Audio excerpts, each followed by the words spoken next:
Ever feel like you're drowning in a sea of marketing tools trying to keep your business running smoothly? What if you could simplify it all with one platform? That's where Go High Level comes in, your all-in-one sales and marketing solution built for small businesses like you. In fact, Go High Level has over 1 million users just like you. With Go High Level, you can capture leads, automate your prospect and client journeys, quickly and efficiently build stunning websites, sales pages, and sales funnels. Imagine managing your CRM, email, SMS, and funnels without duct taping a dozen tools together. Plus, their unlimited plan lets you add as many contacts and users as you need, no hidden fees. We've been using Go High Level for over a year now and absolutely love it. In fact, Profit First Nation is also powered by Go High Level. Ready to level up? Start your Profit First Nation extended 30-day free trial today at www.gohighlevel.com/Profit First Nation. That's www.gohighlevel.com/Profit First Nation. Streamline your workflow, impress your clients, and grow smarter, not harder.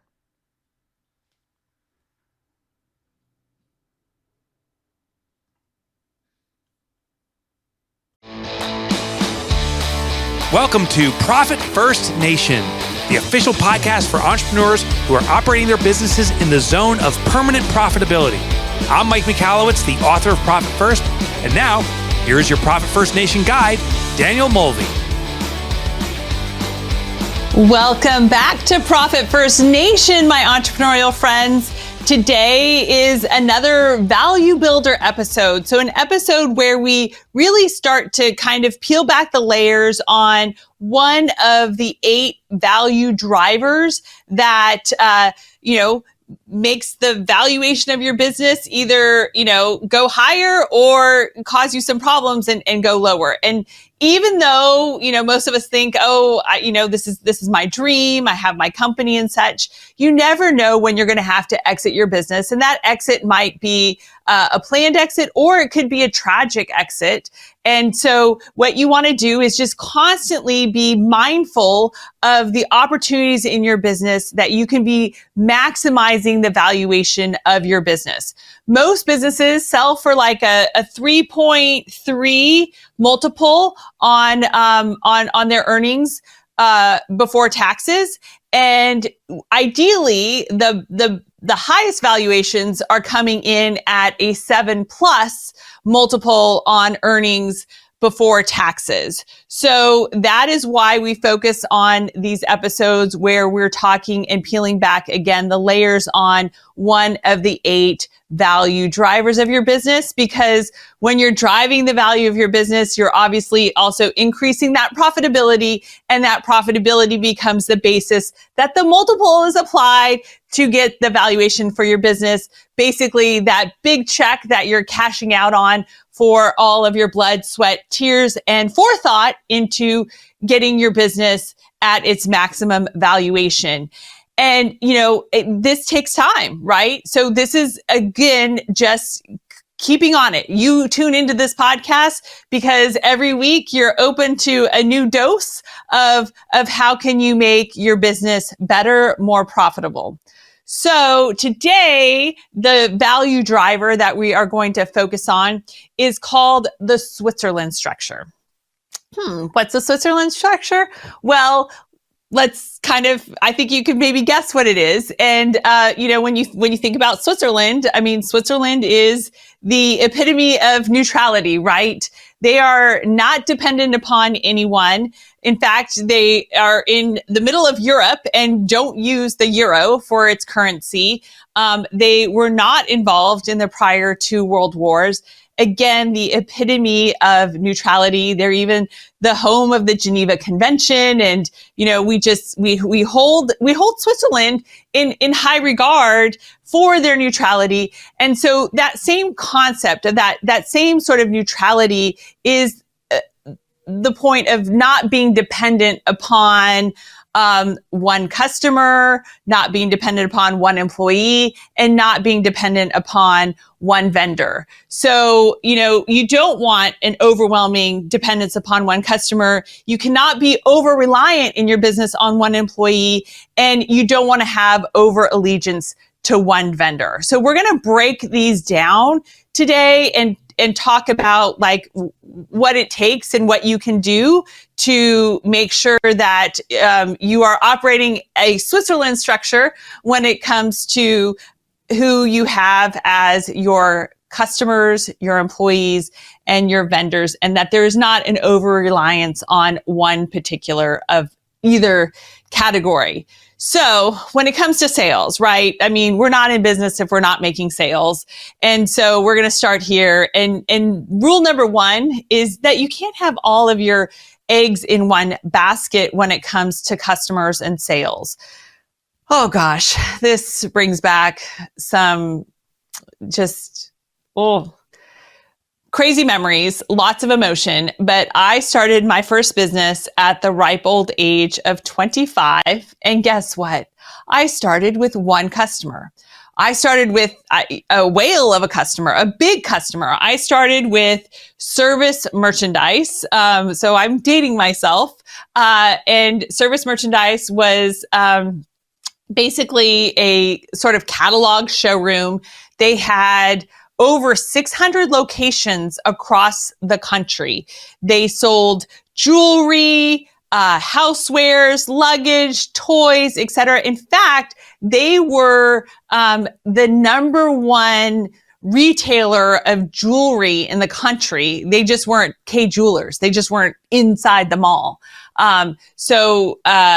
They were my first customer, and I had an advertising and marketing agency, and we were tapped by them to help them with their special events, their jewelry special events. So it wasn't like I was running everything, but it, made my first business $1 million business right out of the gate, because that's what was the budget that we had in that first year.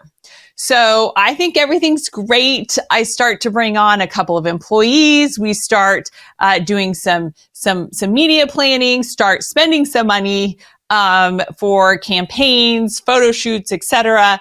And no freaking joke, a month after I opened the doors of this company, my first company, Service Merchandise filed for bankruptcy.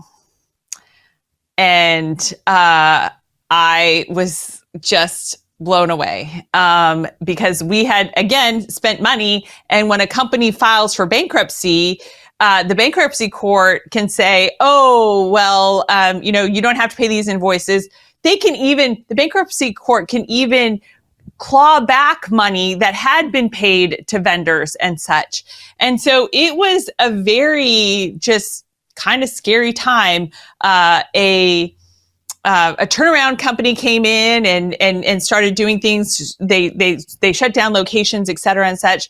But that was an early 1 month into business wake up call of, oh dear, I thought that I would kind of like have Service Merchandise.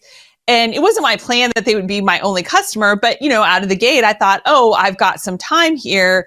I can really kind of like, maybe just focus on them for the first 6 months or year of my business. And again, no way, Jose, was that going to happen. So quickly, I had to, start finding other clients and really challenge myself in that capacity and do some pivoting and such. And, it did work out. They stayed a client with us. They obviously eventually closed all of their stores, but we had a really, lovely run with them and such. And then basically some people who took over that category, namely Sam's Club, I don't know why I'm going into this level of detail, took over that special event jewelry category and then became a client of ours. But anyways, let's get back to this. So the point is that, you really can't have all of your eggs in one basket when it comes to your clients. Now, I like to apply the Pareto Principle when it comes to clients. And because not all clients are good clients and such, but you need to have the right diversification. So every couple of years we go through an audit. Maybe we should do it every year, but we definitely go through it every couple of years, and we look at all of our sales over that time. And then what we do is, for our construction material supply company, we sort them by first by customers. So we're seeing what the total sales were by customer, and then we sort it by the specialty that we were selling to them. Was it concrete? Was it rebar? Was it steel stud framing and drywall, et cetera? And so when we did this, and we looked at our top 20% of customers and what we were selling to them, because sometimes we're selling to a general contractor multiple specialties, but we had 13 specialties that we were selling. And when we completed our audit and we looked at things, we ended up cutting out 5 of the 13 specialties. And when we dropped those 5 specialties, that actually only represented about 8% of our business. Now, there were 3 specialties that represented another 12% of the business, but even though they were small specialties, they were applicable to our largest customers who buy multiple specialties. So we kept them and such.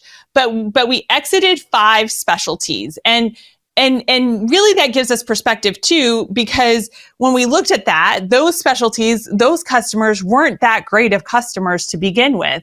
And so now we're able to focus a little bit more specifically, and you know, there's casting a wide net, and then there's casting a smart net. And so, you know, when you look at your customers, you want to, you know, have a diversification of customers. And when you do this 80-20, regardless of what you're selling them, when you look at, you know, who are your top customers, who are the top 20% of your customers giving you 80% of your revenues, that means that you need to build on that, more of those type of customers. Okay. So for example, in our top 20% of customers, you know, maybe one customer is, you know, a $1 million customer. We'll use some easy math here. One of these customers is a $1 million customer.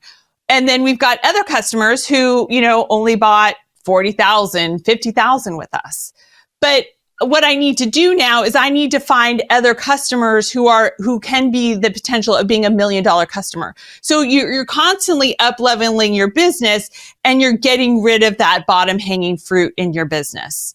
And again, it's really quite remarkable. You know, when I talk to our accounting department, or when I talk to our contracts department and such, like the customers who are just require the most customer service or the most follow-up when it comes to paying their invoices, et cetera, and stuff, we're that low-hanging fruit, though that small business, that, I mean, kind of chump change. You know, I don't need a $15,000 annual customer when I have $1 million annual customers. Does that make sense? So take, when it comes to your customers, number one, we don't want over dependence upon one customer. You should have a good mix of customers, and you want to target the high value customers, and then you want to add more customers that are in that high value category. So that is, you know, I mean, of course, I'm a nerd for spreadsheets and such. So, you know, dump some data into Excel and let me have at it. I could, you know, that gets me so excited. Hopefully it gets you excited too. But that's simply all you have to do, is you have to just export your sales data into a spreadsheet, start doing some sorting, start doing some looking at things, and you know, then up leveling and such there. But then also too, challenging yourself how you can find more of those customers. So, you know, maybe only 3 customers represent the top 80% of your total revenue and such. Well, you need more than 3 customers. You need 8 or 9 customers at that level of being, you know, one of your top averaging customers. Okay. So then we move on to number 2, and that is an employee cannot be a linchpin in your organization. A business cannot be overly reliant on one particular employee for its success. So you can't be over-reliant on one salesperson. We talked about this a few episodes back when we said it can't be you, right? That hub and spoke. The business can't be overly reliant on you, but it also can't be overly reliant on one employee that is not you in your organization. And so, this is something that is, again, really important to vet out and to figure out and make it happen. Because again, something tragic can happen. Something, can just go awry. And someone who, had every intention of being a lifer is no longer alive, honestly, to do the work and such. So, one way to do this is to force your employees on an extended vacation. And like we did with the hub and spoke model, declare your 4-week vacation. And then, that's sort of like the deadline to the business not being overly reliant on you as being the hub in a hub and spoke model. And the same thing can happen in the Switzerland structure is if you have only one employee, for example, running one area, then, how can you force them to go on an extended vacation? 2 weeks, 3 weeks, maybe not 4 weeks, but an extended vacation where it's like, okay, Michelle is going to be gone long enough that, we need backup. We need people to do her job while she's away. Typically, they're doing about 70 to 80% of the job when someone's away for that period of time and just keeping things going.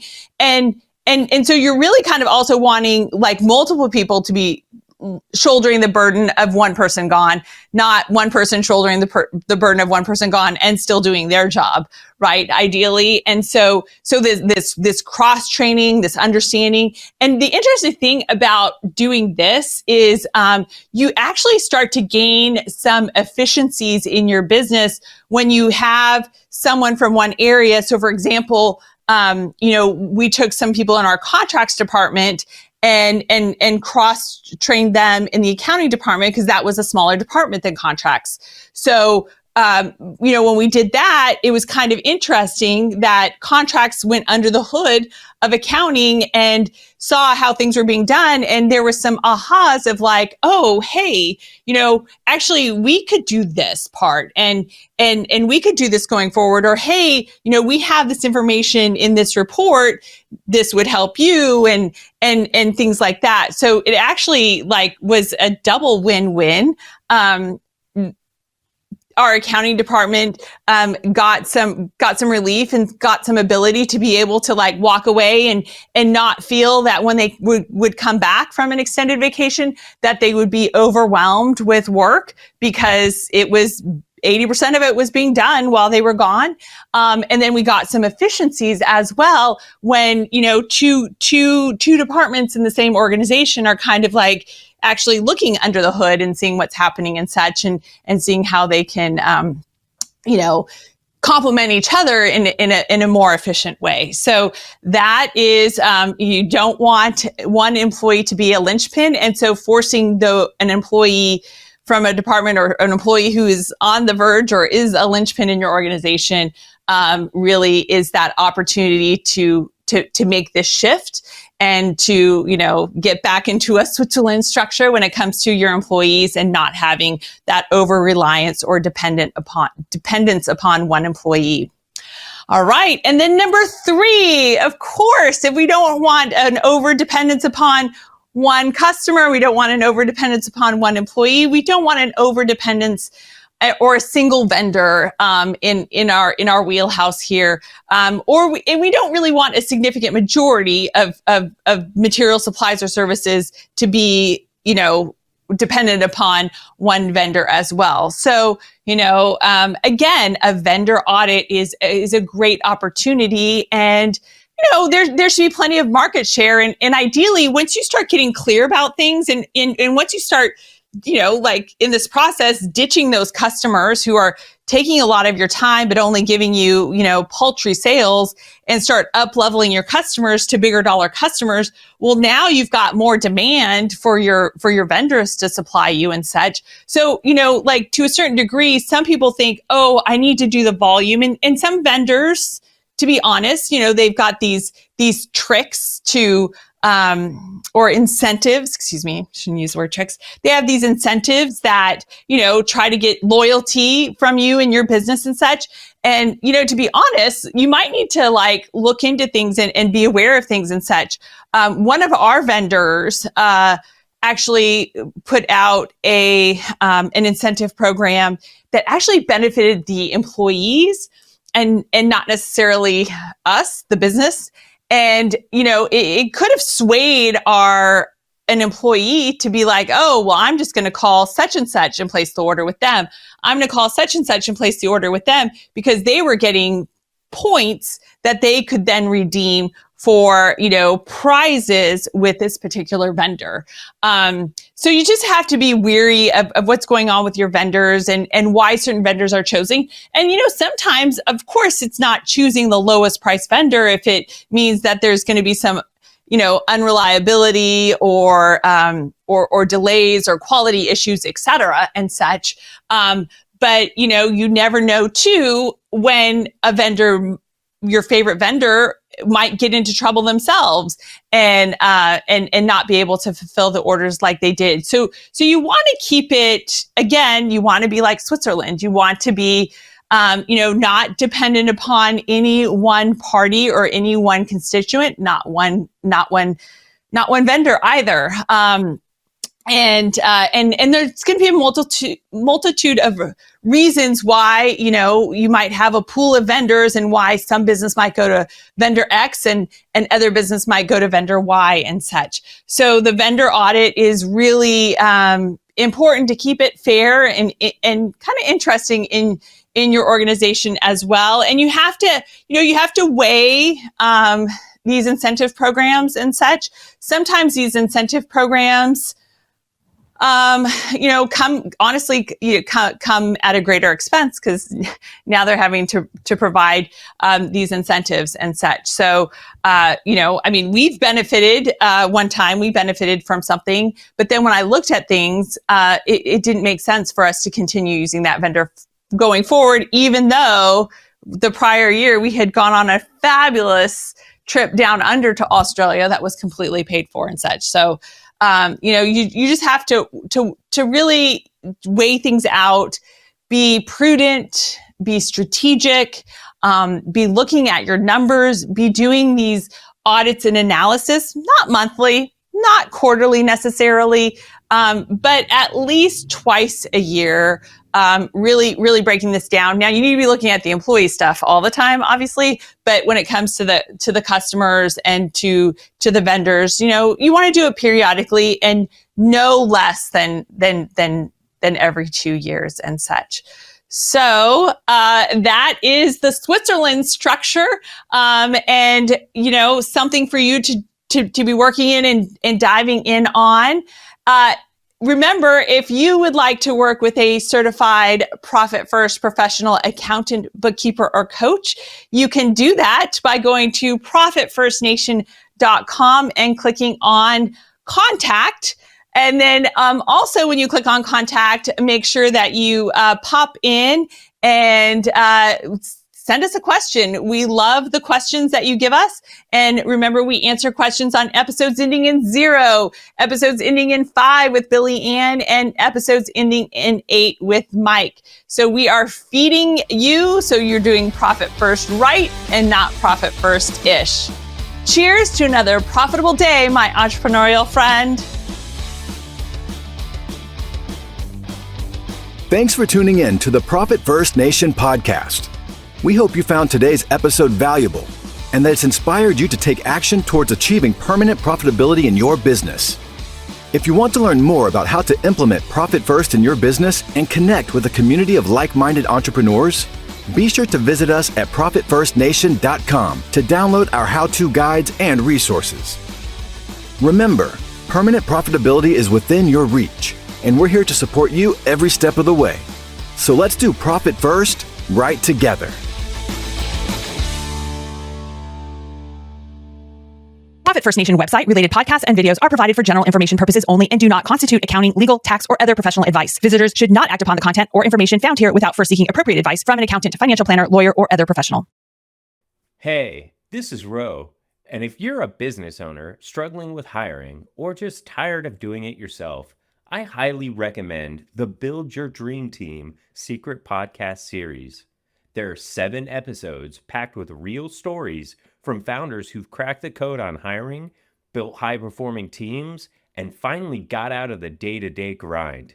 My favorite part? It's not fluff. It's systems, strategy, and results.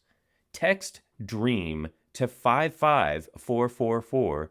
That's DREAM to 55444 to check it out. You'll thank me later.